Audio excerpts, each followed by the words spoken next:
So for 7 days, those Hebrews, they had to eat that yeast like that. The biscuit, they had to eat it. Can you imagine eating that for 7 days? But God was trying to tell them something, that the life I want from you is a sinless life. It symbolized the life of my son who came to die for you. It was sinless, even though it was tempting like you and I, in all ways. But the Bible says that he never sinned. So that was what it was saying when he said that this bread must not be living, it must put yeast in it. So the first of the fruits of your land shall bring to the house of the Lord your God. Shall not. So that was after the harvest, before they even ate anything, they must bring that forth. So that we just listen to in Leviticus. Before they touch it, they must bring it to God, offer it before God. By doing that, they're saying, God, this harvest is from you. And that's why I bring this to you, to show my appreciation, to acknowledge that you are the one that gave me this harvest. And in many churches, they have these first fruits offerings too, where when you start a job, your first salary, they will bring it to the pastor. Say, this is my first fruits. This is it. God gave me this job, and I'm showing my appreciation. They give it to the priests. But somebody came here, and I was asking him, he said, oh, do you do first fruits here? I said, no, we don't do it routinely. Said, but in our own church, we do it. Every first time we start a job, we bring that salary to God, and we give it to God, and thank him for what he has done for us. So that first fruits, they must bring it to God to acknowledge that God was their source. Let's go to Nehemiah 10:35 and Proverbs 3 verse 9. Nehemiah 10:35 and Proverbs 3 verse 9. The first was very important. Every year, you must remember the first salary in the year. You bring it before God and say, God, I thank you. By doing that, you're ensuring that that job, nobody can take it from you, because you've already acknowledged God as the giver of your job. Proverbs 3 verse 9, Nehemiah 10:35. So we need to always, God wants us to show appreciation when he helps us, when he provides for us, when he blesses us. God wants us to show appreciation. We must never forget that it was Solomon's offering that made God to appear before him and ask him what he wanted him to do. Go on. Yeah. Honor the Lord from your wealth. Yes. And from the first of all your produce. That's it. Thank you. From the first of your price. As soon as you get it, you bring it to God. And that includes your price as well. Go on. Nehemiah 10:35. Nehemiah 10:35. Now. And we made ordinance to bring the first fruits of our ground, and the first fruits of all fruit of all trees, year by year, to the house of the Lord. Thank you. To bring the firstborn of our sons and our cattle, as it is written in the law, and the firstborn of our herds and our flocks, to the house of our God, to the priests who minister in the house of our God. Yes, thank you very much. To bring it before God. So they obeyed God by bringing the first fruits and the firstborn to God as well. And God says, you shall not boil a kid. What's a kid? A kid is a lamb, the young of a sheep, in his mother's milk. You wonder why is that in the Bible and why God believed that? You know, they brought the kid to sacrifice before God. But God says, you shouldn't, when you eat that lamb, you must not boil it in his mother's milk. Now, this is the mother that gave birth to this lamb. Now, it's bad enough that you're taking it and bringing it to sacrifice, but then when you now boil it or prepare it, you know, maybe some cultures were doing that. They use the mother's milk to make it sweet or whatever, and prepare the food. God said, no, that's wickedness. I don't want you to do that. You know, you mustn't do that. You can use something else, but don't boil that same lamb you are eating in his mother's milk. No, all of that wickedness. And says, behold, I send an angel before you to keep you in your way and to bring you in the place which I have prepared. That was the promised land. They were going to the promised land, and God sent his angel ahead of them to prepare the way before them. The Bible says that the angel of the Lord encamps around those who fear him. Each one of us has a set of angels.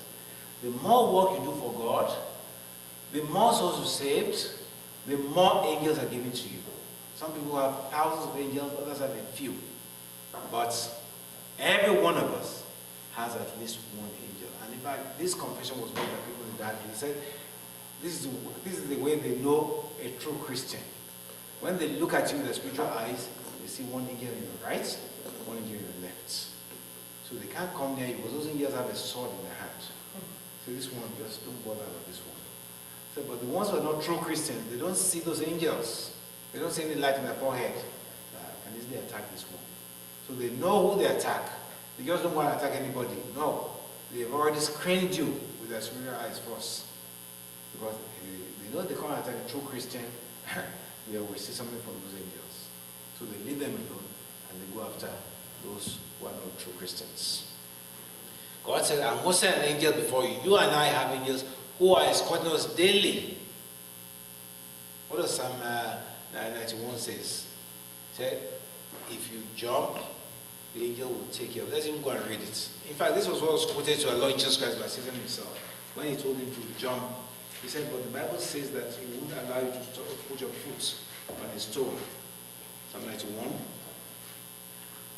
He who dwells in the secret place of the Most High shall abide under the shadows of the Almighty. I will say of the Lord, He is my refuge and my fortress. My God, in Him I will trust. Okay, go to verse 11. For He shall give His angels charge over me, to keep you in all your ways. In their hands they shall bear you up, lest you dash your foot against a stone. Thank you very much. That's it. He shall give his charge over you. God has sent his angels and give them a charge. This my son, this my daughter, you must protect them. You mustn't allow any harm to come to them. And they're with you always. Even when you're sleeping, they're always there. As I said, the more you do for God, the more angels are given to you. If you're somebody who's ministering to thousands, praying for people, people are being healed, there's a whole legion, thousands of angels, all at your beck and call. And you can tell them, I want you to go to this place and do this. And they will obey you instantly because they're there to do your bidding. The angels are ministering spirits sent to the heirs of salvation. So you and I have angels that have been charged by God to protect us to do whatever we want. You can send them on errands. You can say, I want my angel, you angels, I want you to go and do this for me. Even though you don't see them, they are going to carry it out. So God said, you send an angel before them. And in this case, they were going to the promised land, and God sent his angel to protect them from all attacks, to lead them to the promised land. But God gave them a warning. He said, beware of him and obey his voice. Provoke him not. See? For he will not pardon your transgressions. For my name is in. You see, those angels, they only hear go and come. Unlike you and I, that we can say, oh, well, I overlooked that. No. The only is this. If this person does this, do this to them. They're not made to reason and to adjust by midway. No. That's why God said, be careful with this angel. Unlike me, that you can plead and cry, I have mercy upon you. With my angel, if you misbehave, he will deal with you. And that's what God was telling them. He said, be careful, he will not pardon your transgressions. Because the angels only hear one instruction. This is it. Remember the case of Balaam, when Balaam was going on a journey to go and curse the children of Israel. And the angel withstood him and stood in his path, even though he didn't see the angel. But God opened the eyes of his donkey, and that donkey saw the angel, and the donkey went sideways. And Balaam said, what is this? We are going this direction, you are going. So he started beating his donkey. Twice it happened. And finally God opened the mouth of that donkey, and the donkey spoke to him and said, why are you beating me like this? Have I been like this with you all this time? Can you imagine a donkey speaking? But it happened, and it's true. I said, what?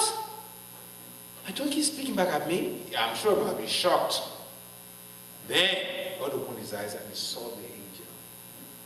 And the angel said, thank your donkey. Because if he had not moved sideways, I would certainly have killed you. The angel told him. He said, thank this donkey you are riding, because had you continued your journey towards me, I would have killed you. So angels have no passion, compassion, say, oh, no. There's only one instruction.